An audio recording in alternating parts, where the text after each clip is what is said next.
People's Hurricane Relief Fund and Political Oversight Coalition. They have all these mayors meetings and these Bring Back New Orleans committees, but really they're not decision making, and they're being put at times where people can't really make them. So there really is actually no real democratic input. We demand that input. We're back! We're back! We're back! We're back!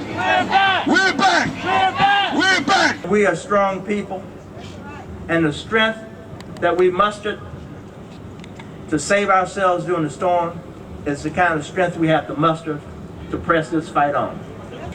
Hi, my name is Shanalina. I relocated to New York following Hurricane Katrina, but I am coming back. My name is Shanalina. I relocated to New York, but like thousands of us who have not come back yet, I will return. You know, when I turn on the TV and I see that the French Quarter is ready for business and open for business, you see, I get mad, because we are the reason that the French Quarter is open for business, because we created this culture. This is our culture. We are perpetuators of that culture, but no matter what they do, they cannot take it from us. You're walking in the midst of history in New Orleans right now. And so your presence today is being blessed by the ancestors and the struggles that they waged, that there would be justice in this world. I was in 20 feet of water. I survived because somebody picked me up, and I represent the women of coalitions at this moment. And I'm against the fact that I'm almost homeless. I'm in San Francisco, and I'm just about homeless there. The Red Cross do not give to the Red Cross. They are not helping us. We didn't get the money. San Francisco got $20 million just for San Francisco survivors. We haven't seen that money. Since the storm, there's been a lot of work that the city and the government are doing to further displace people, in terms of there's no more affordable housing in New Orleans. They don't plan on opening the public housing. The state just bought a bunch of the schools, took over a bunch of the schools. One of the chants I didn't hear when we were walking down the street was, what do we want? Housing. And when do we need it? Now. FEMA has no plan. All right. They talked to us about the early part of December and said, hey, you've got 2 weeks to move out of your hotels, those of us who have been relocated. Where are we moving to? There is no plan. The city, we've asked, our houses are gone. Why are there construction workers? Why are there building planners? Why is the city and the hotels and we can't come back? Why am I hearing rumors that projects and other low-income housings are going to be torn down and turned into condominiums? This is my city. This is our city. We want to come back, and we need a place to come back to. 11 schools went charter, and they're going to open. The rest of the schools were taken by the state, and the state has yet to provide any sort of timeline on when they're going to reopen. And they've been very open in saying that they're not going to reopen a lot of those schools. I hate to disappoint some of y'all. Mama D children, come right here. I want my children right here in front of this podium. All my children, come to the front. All my children, if you care about New Orleans, come to the front right now. It's about Manobi right here, y'all. The police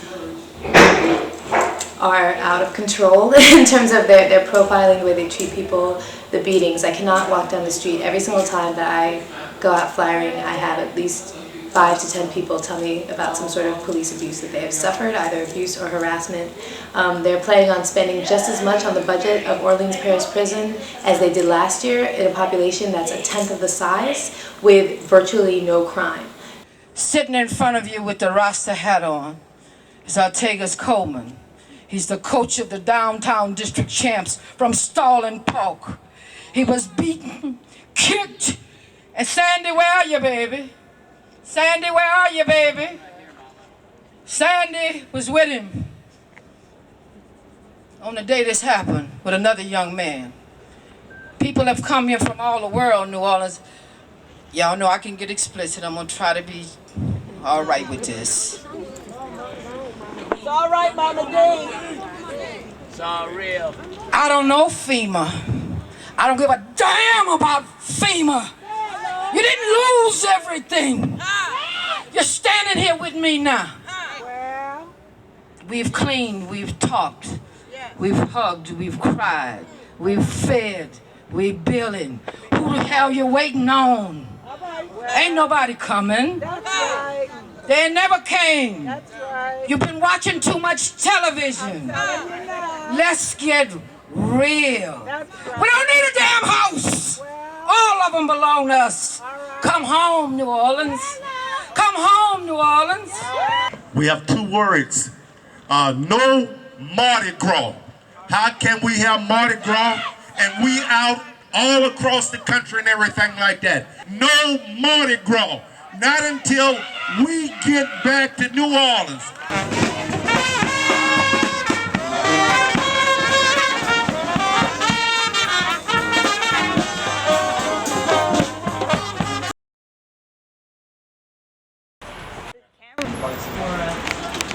What are you doing here?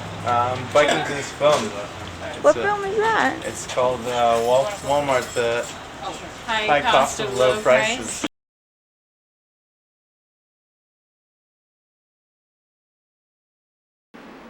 I remember that like it was yesterday. To hell with it, Walmart by the damn town. You know, we'll shut them down.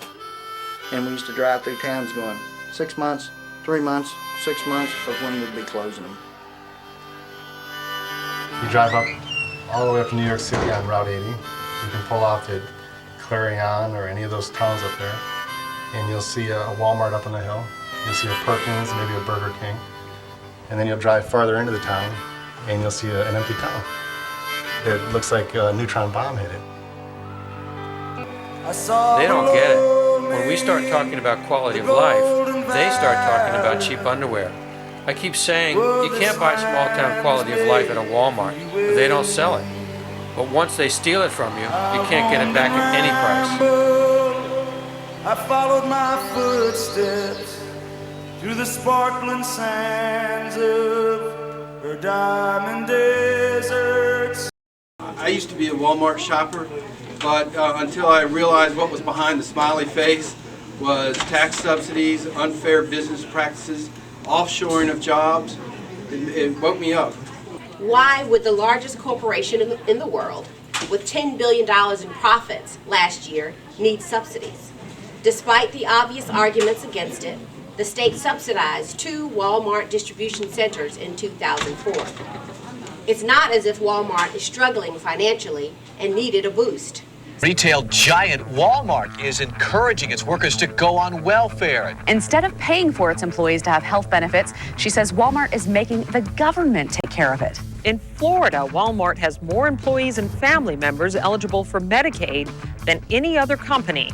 Critics accuse the retail giant of using Medicaid and state programs for the poor as its health care plan. The state should consider requiring Walmart to either provide decent, affordable health care for its workers or pay for some of the state's costs for Medicare benefits for its workers. Those profits you made and the wonderful life you have are the sweat and tears and overtime working of Chinese people.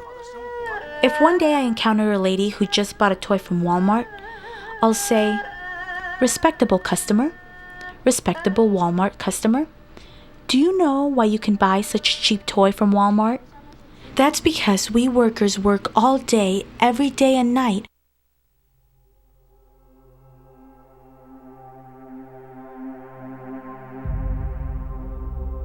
Walmart is very opposed to unions, one of the most if not the most aggressively anti-union company in the history of the United States. Just relentless in their search for union activity and try to squelch it, kill it. The legislature should force Walmart to stop interfering when employees decide that they want to join, be it a union or a workplace committee. The right to free association is guaranteed in the Constitution and international labor law, and it's time that Walmart honor that guarantee.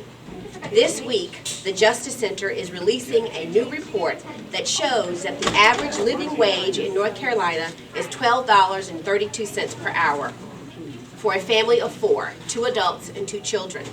That is in excess of $45,000 per year. But the average Walmart sales associate only makes $14,000 per year, a poverty level wage for a family of that same size. So what we have in Walmart is a gigantic employer that bullies government in providing subsidies and then pays poverty wages, forcing states to pay for health care and other essentials of life. It's a double whammy, and it is economic suicide. The point is the kind of devastation that was talked about this morning is critical to the central message of the Christian, Judeo-Christian faith and all other faiths that have justice in its orientation. So I'm here to say that our statewide Economic Justice Committee of the Council is fully in support of Walmart Watch and of this documentary and of everything else that blasts through what a pope called savage capitalism, the putting of profits over the well-being of the community. When the world's largest and wealthiest corporation, with over $280 billion in annual sales and 1.2 million workers in U.S. alone, tolerates its employers living in poverty, something is drastically wrong. While CEOs are making millions of dollars, people are underpaid. They have virtually no health insurance, and the state has to pay out millions in health care while profits soar. They represent from Bentonville, Arkansas, plantation capitalism. The future of this community depends on our ability to stop the monster in its tracks. The lesson we learned in Inglewood is that we have the ability, through our democracy, to take power and take control and actually hold big companies accountable. Community resistance paid off at Hickory, North Carolina. Walmart hit the road. Anti-Walmart candidates sweep the Helotes, Texas election. Another trip down the long and dusty for Walmart in Biloxi, Mississippi. When you have a group of people, a small group of people, who don't want you in a community. For Walmart mayor, defeated in Glendora, California. Walmart beaten in Medford, Oregon.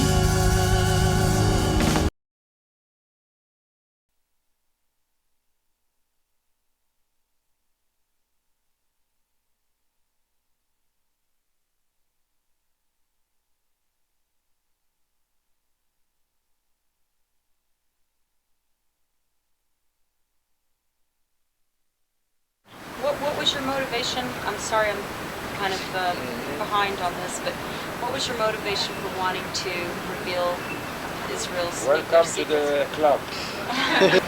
Well, I answered this many times. This is the question that every new member coming. Every new person with a camera, they need the same question. My answer is very simple, because I knew about all the details that was going there. My job was to produce plutonium, so I knew exactly how much they produce each year. That means how many atomic bomb can do. So I knew exactly how many atomic weapons they did. So my conclusion, they are doing too much beyond any necessary or any justification. About 40 kilograms each year, that is enough for 10 atomic bombs each year. And this is contrary to what Israel is saying, that they don't have any atomic weapons at all.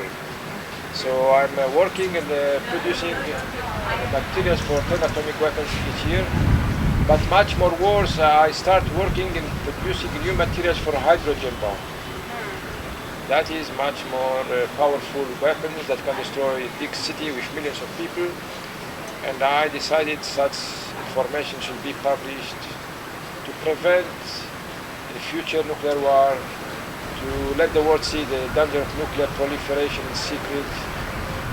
So you think Israel would have maybe used these weapons? I mean, he was producing all of this. My view, yes. My view, they was going to use them at that time.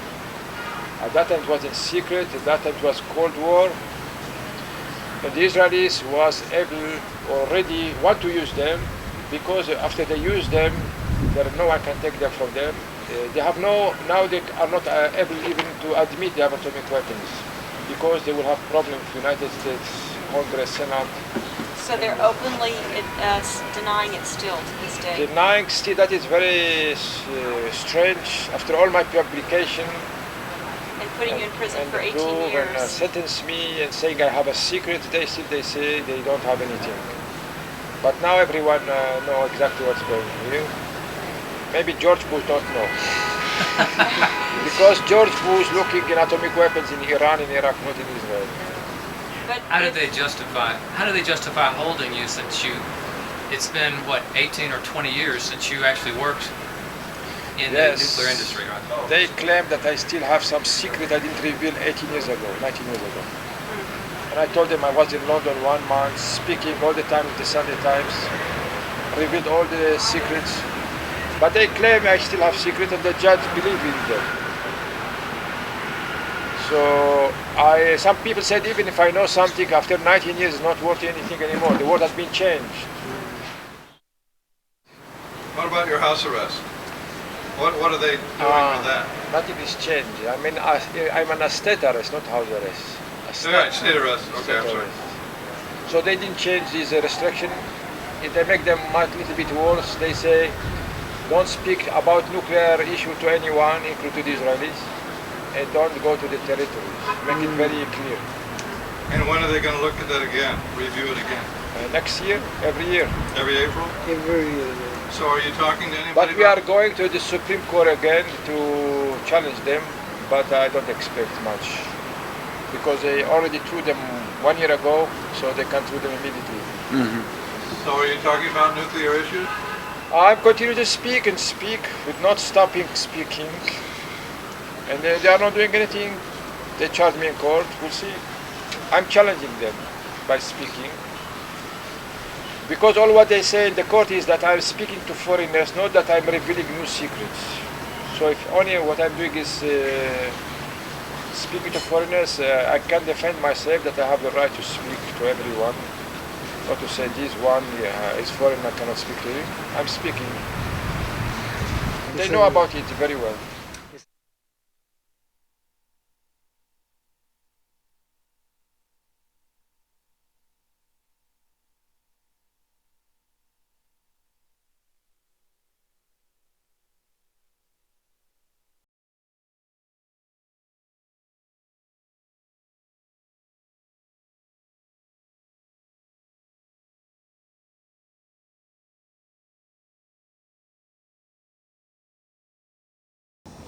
And I think we have to learn how to talk about racism as not only attached to particular bodies. Because we get very confused, when we think about, well, we can't live in a racist society. We have a black woman who's Secretary of State. We have a Latino man who's Attorney General. This, turn on television. This is no longer a racist society, but if you look at the degree to which the structural influences of racism produce even more misery and even more pain than before. I know diversity is the word we use everywhere, in every institution. I've been involved in a diversity study at UC Santa Cruz. And I'm a little suspicious of that term and the weight it has to carry, and what it tells us and what it doesn't tell us. Diversity for whom? Diversity in the service of what? Corporations, of course, encourage diversity because it's very clear that they can be more productive, produce more profit. So diversity is more profitable. Because diversity means both difference and variety, multiplicity, heterogeneity, right? And in this sense, we might say that the military is one of the most diverse institutions in our society.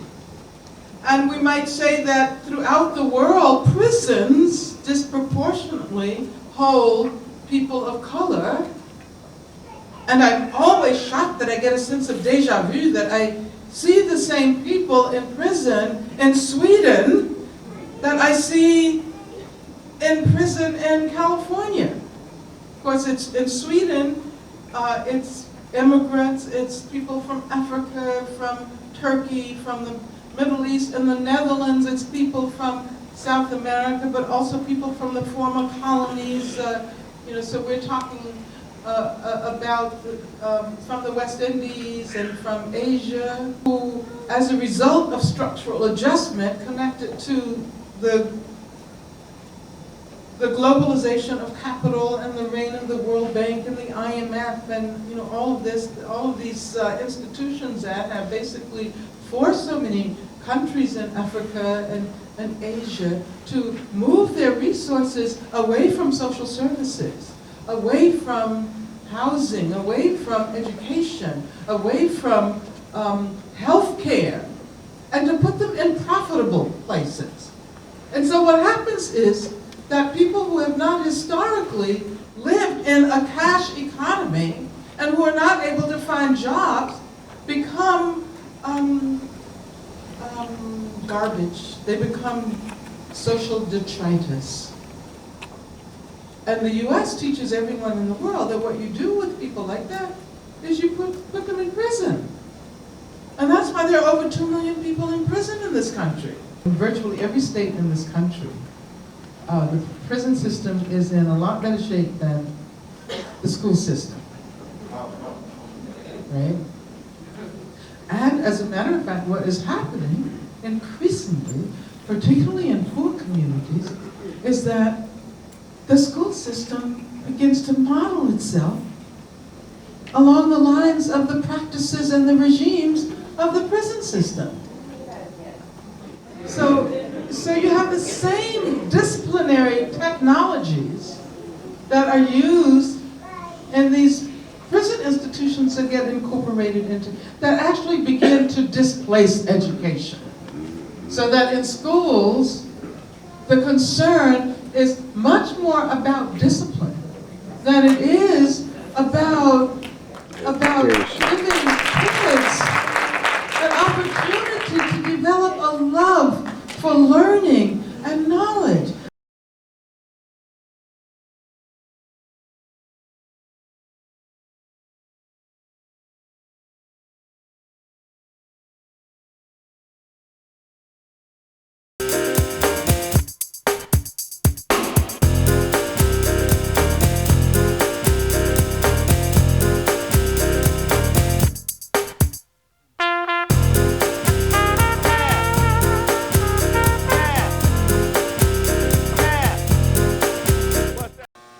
What they decided to do when George Bush came in, they said, how can we get some Negroes incarcerated for long stints of time in federal prisons?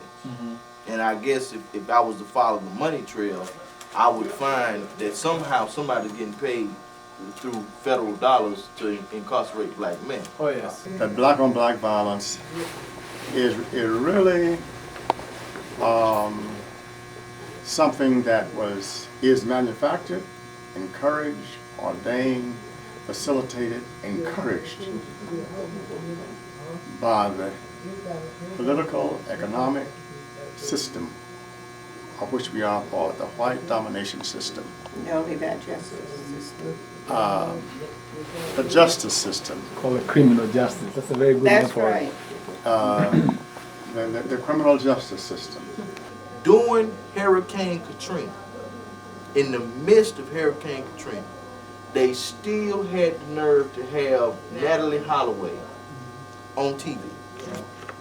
And at that point, she had been missing for 90-some days, I believe, over 3 months.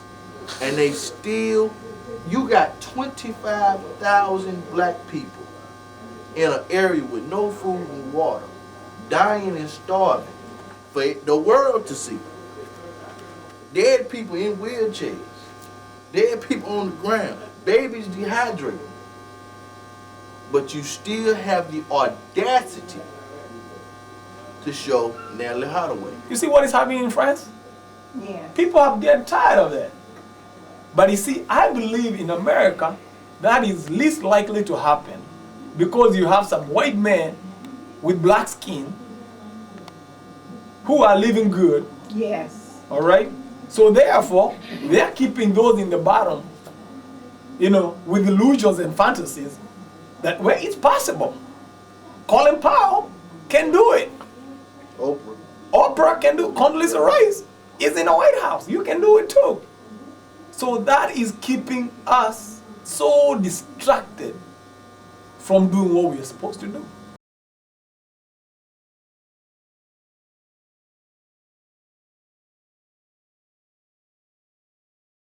We look at history, Northern Ireland, South Africa, Algiers, Vietnam, today in Israel, Palestine. The more torture and trauma we inflict trying to create security, the less security we have. This is really a grassroots movement that I think has taken hold here, and it's going to be hard to dislodge. I think they've really set down their roots, and that's a good thing for the workers and the people of the state. This was a military decision to have the war in Iraq and not save 1 million people in Mali. Have mercy on the people. No Hurricane Katrina. I'm telling you to get out of here. It's going to be we, the females, who lead us out of this war. There's tens of thousands of people all over the city. They can't ignore us. You need a peace, but the peace between human to human, between master to master, not between slave to master.